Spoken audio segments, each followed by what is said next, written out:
আসসালামাইকুম। আমরা আজকে এমন দুটি বাক্য নিয়ে কথা বলবো যেটি স্টুডেন্টরা সচরাচর ভুল করে থাকে। যেমন নাম্বার হচ্ছে ওপেন দ্য লাইট। এখন লাইট কি দরজা যে ওপেন করা যাবে? আমরা জানি ওপেনের বাংলা অর্থ কি ভাইয়া?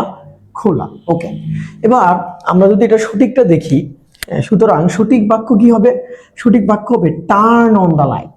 আচ্ছা, এবার একইভাবে তাহলে ক্লোজ অর্থ বন্ধ করা আর টার্ন অর্থ বন্ধ করা। এখন আমাদেরকে বুঝতে হবে যে আমাদের ওপেন আর টার্ন অনের মধ্যে পার্থক্যটা কি। মনে রাখতে হবে ওপেন মানে হচ্ছে দরজা জানালা বই ইত্যাদি খোলা, যেটা ফিজিক্যালি খোলা যায়। ওকে, 2 নম্বর হচ্ছে turn on the light. Turn on কি?